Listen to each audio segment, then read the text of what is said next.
Good morning, and welcome to Ask the Expert. I'm Joe Taylor. This morning, another in the ongoing series of programs presented by the Northwest Regional Key Program for Quality Early Learning. The program, through the Northwest Institute of Research, oversees a grant from the Office of Child Development and Early Learning at the Pennsylvania Department of Human Services and the Department of Education. The goal of the program. Dr. Gartrell is well known to those who follow child development. He's from Bemijdi, Minnesota, at Bemijdi State University, and he is very well known for his work with democratic life skills and the importance of establishing democratic life skills in young children. He has obviously he has a close association with NAEYC, which is the shortened version of the National Association for the Education of Young Children. He has written several articles and a series on Guidance Matters for NAEYC's Young Children publication. So we are really thrilled to have Dr. Gartrell here with us today. Welcome, Dan. Thanks, John, and Dan is just fine, and I'm pleased to be here. Well, Dan, we did a lot of reviewing of your work, and just to open the program, I just want to mention democratic life skills in our society is so important, not only in establishing it with young children, the proper skills they need to have, but also as well as functioning in society as adults. So for our society, as you say, to be more civil and forward-looking, children need the social, emotional, and cognitive capacities to function as productive citizens and healthy individuals. And so if you would, can you kind of lead us into the democratic life skills? And I know that there are 5 of them that are critically important. Sure. The concept really comes out of some very important mid-century developmental and self-psychologists in the Western world. People like Maslow and Jean Piaget and Erik Erikson, to mention 3. And the life skills in particular come out of a construct that Maslow developed, which a lot of people learn about in ed psych courses, called the hierarchy of needs. And basically what Maslow said is that every individual has 2 sets of needs in them, one for safety and security and affection and belonging, which we'll call safety needs, and another for growth, for learning and self-expression and creative thought, and some would say ethical thinking as well, at least when we apply other psychologists' work to Maslow's, like Erik Erikson's. So the democratic life skills come out of that context, and basically there are 2 sets of skills within the 5 individual skills. The first 2 have to do with children's ability or lack of ability to meet their needs for safety and security. Those 2 skills, the first 2, are based on the child's ability to feel affection, to feel secure, to feel safe, to feel like they belong in a family unit. As children meet those needs and they feel like they belong and they're worthy individuals, that gives them the psychological freedom to begin to work on the growth needs, which is where the other 3 skills come in: the ability to solve problems creatively and cooperatively, the ability to accept human differences in other people, and the ability to think intelligently and ethically. And clearly, when I talk about the 5 democratic life skills from that perspective, I'm not talking about skills that children master in the first 5 years of life and then coast thereafter. But they establish the developmental foundation for each of these 5 skills in those 5 years, which makes those first 5 years so important that they then build on for the rest of their lives. Now, one of the things that I noted in reviewing the life skills is the actual construct of these life skills replaces what maybe you and I and maybe Joe, who are a little bit older, where we kind of learn through our older notions about misbehavior and discipline and how to come to grips with those things with our children, with newer ideas about conflict, behavior, and guidance.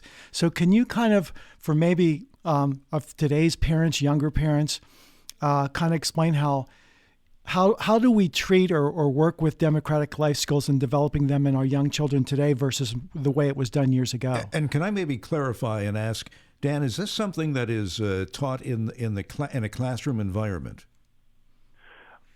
Well, yes, Joe. The democratic life skills are very much a part of what we call developmentally appropriate early childhood education. But they, of course, extend as well to family life of the child, and that's where, for instance, the safety needs fundamentally either are met or are not met.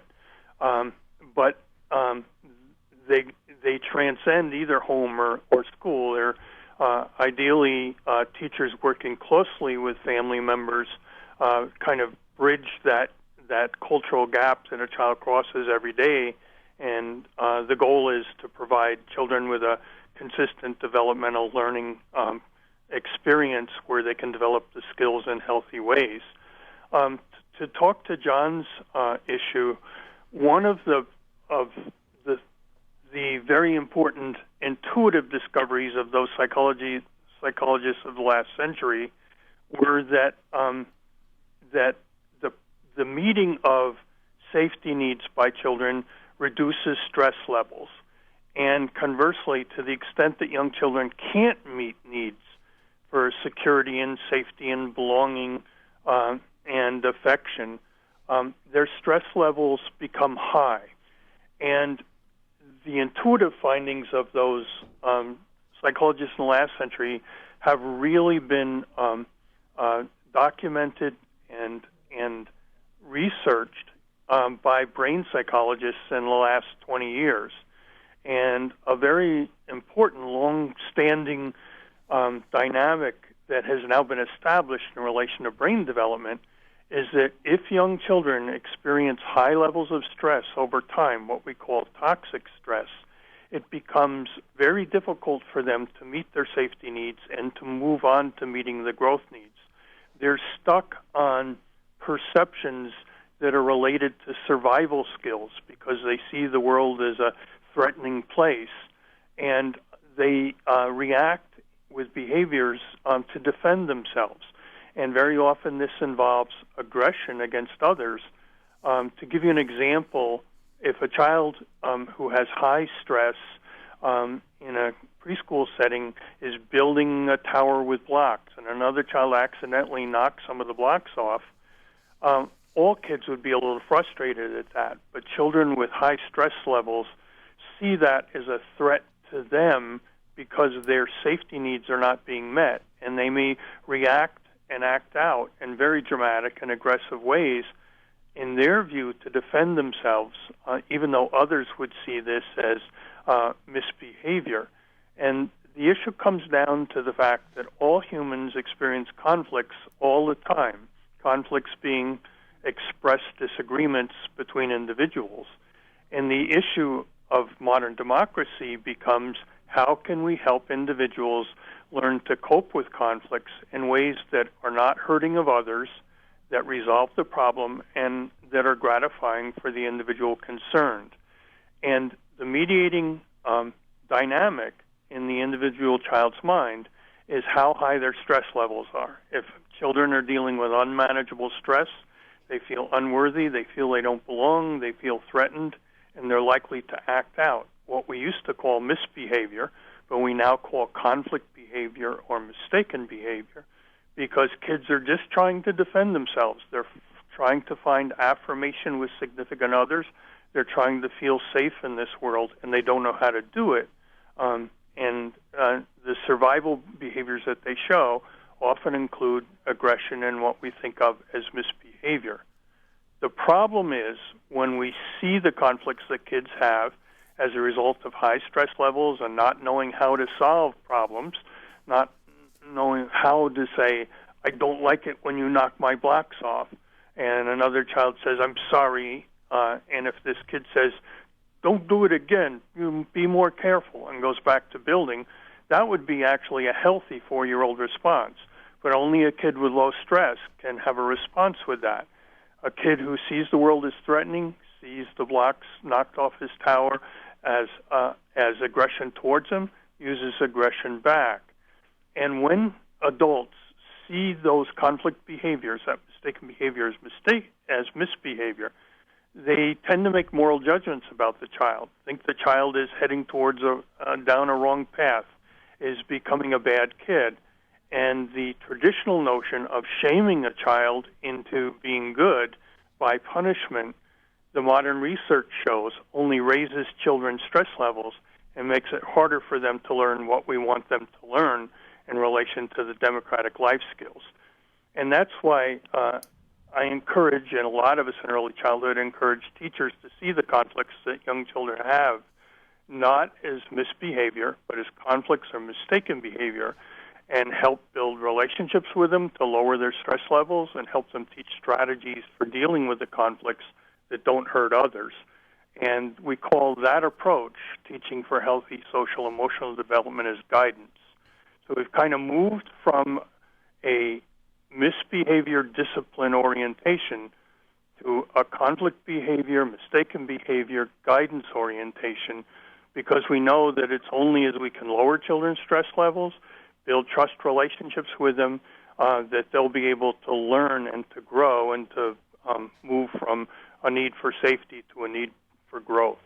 In the context of the classroom, teachers now obviously have so many other things that they're concerned with, with Common Core, teaching to the test and whatever. Are we asking too much of the teachers to basically become psychologists or group therapists? And also, how do you introduce DLS to teachers, and is there a training process involved? Well, first of all, a lot of people think that we're asking too much of teachers to ask them to reduce the teaching and learning process to preparing children for high-stakes testing and ultimate decisions about the future of the child and the future of even the teacher as a result of scores on tests. Those expectations, a lot of people are seeing more and more, lead too often to inappropriate teaching practices, because if we're asking kids to learn concepts and skills and knowledge that that we have to force on them because somebody is expecting that of us, rather than helping children to learn in ways that have meaning for them, build their own understanding, help them want to learn.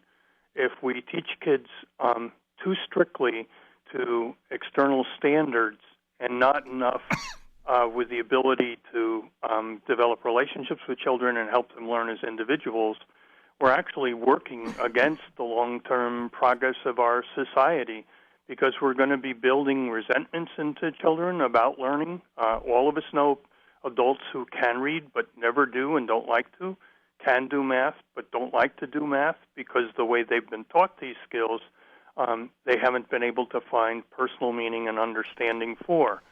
So a lot of people look at education today and say the reduction of education from meeting the needs of the whole child to teaching for only academic knowledge that can be measured on standardized tests, that those are the expectations that are unrealistic for teachers and put teachers in the place of not being able to be the caring professionals they would like to be by and large.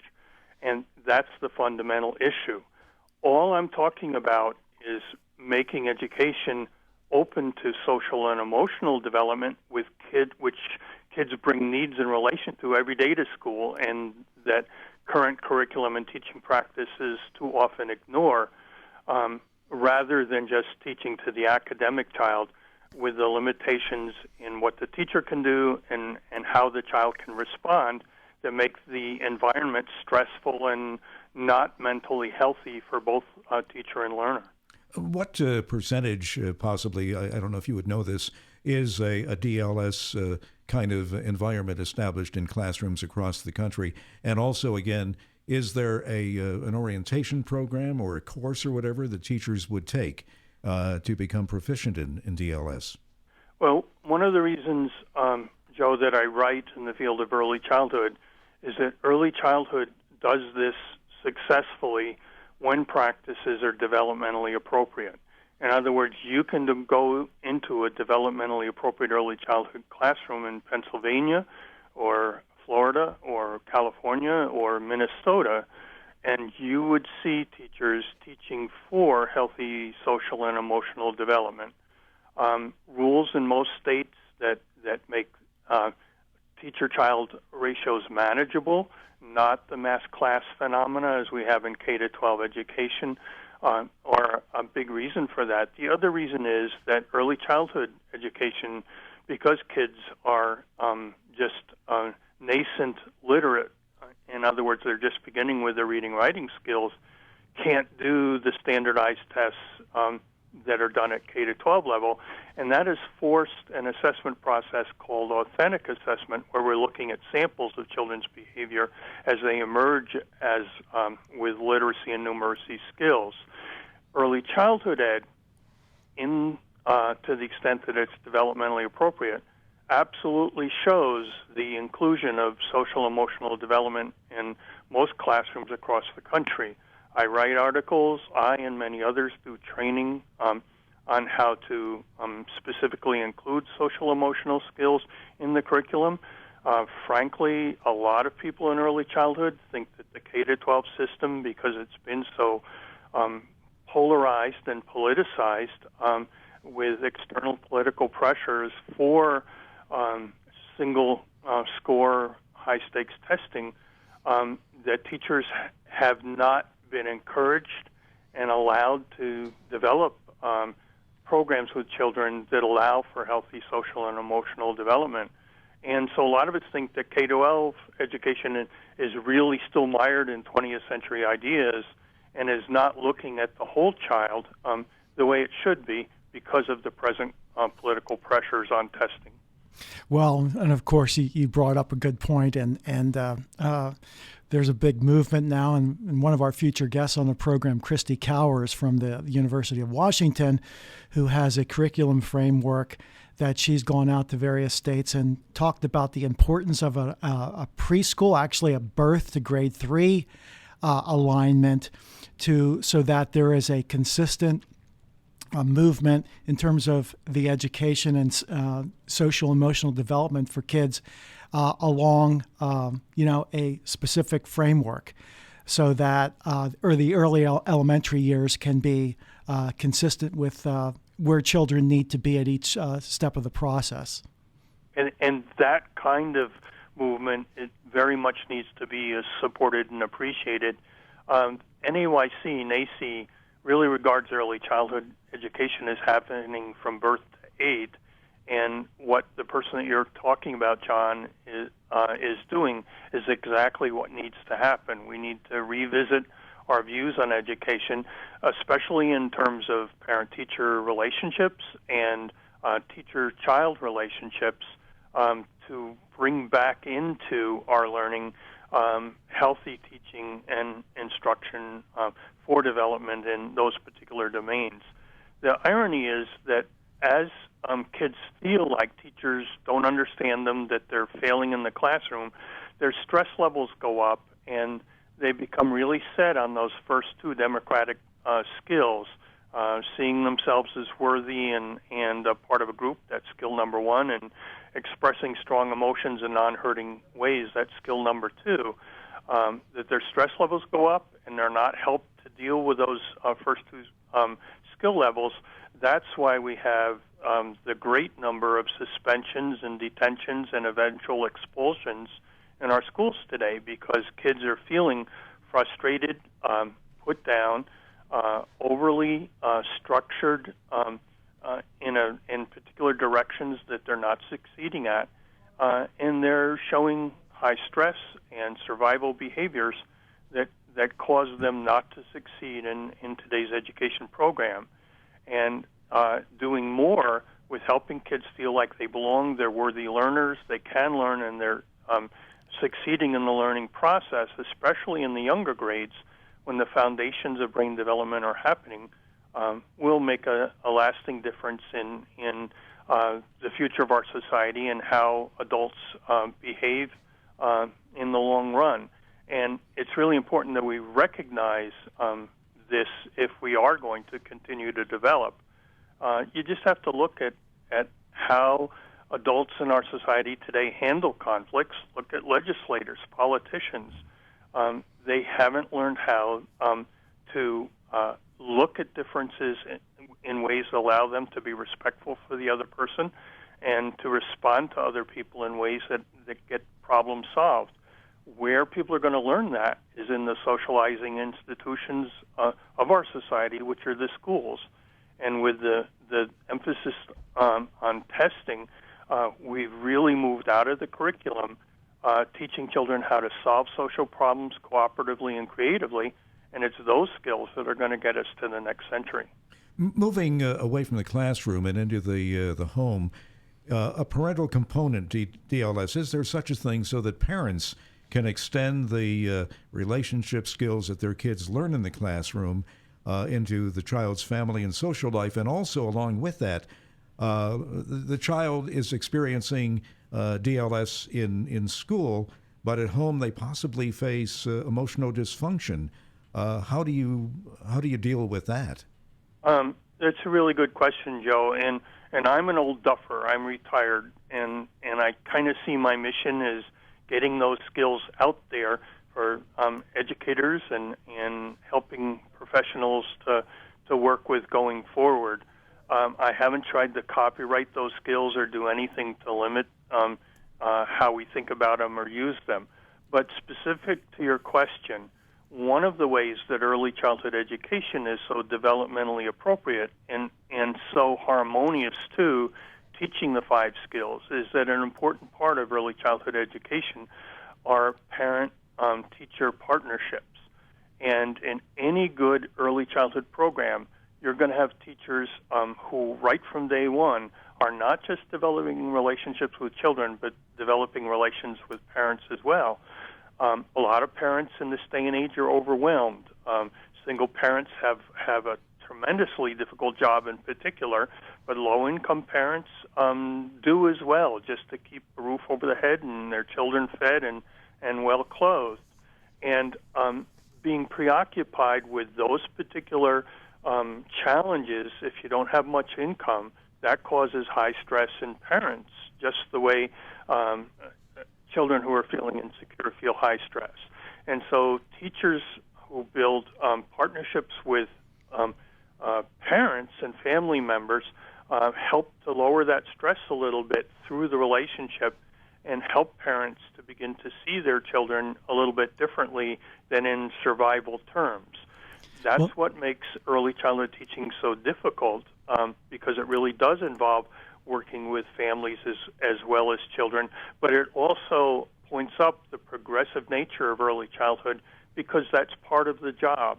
And programs like Head Start and school programs that work with parents as well as kids really have recognized this and are leading the way. Also, community schools, K-6 schools, that really focus on bringing family members into the school every day and providing social services for parents right in the school facilities. Dan? Community schools are making a big difference in this way as well. Yeah, I'll tell you, Dan, that is a critical part of developing democratic life skills. Certainly keeping them in the home as well. I'll tell you, our time has run out, Dan, and I'll tell you, this is such an interesting topic, and I really appreciate you coming on today.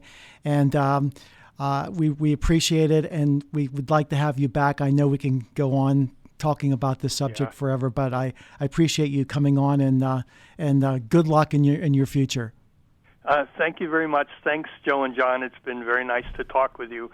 And at the bottom of it all, a friendly sense of humor is important. That's for sure. Very good. And thanks for putting up with us before we actually got going. Really appreciate it. Thank you very much, Dan. That's our program for today. We'll be back in 2 weeks at this same time. In the meantime, you can go online to learn more at papromiseforchildren.com. If you have questions, please email them to questions@nwirk.org. For John Posa and the Northwest Regional Key Program for Quality Early Learning, I'm Joe Taylor. Thank you for listening and have a great day.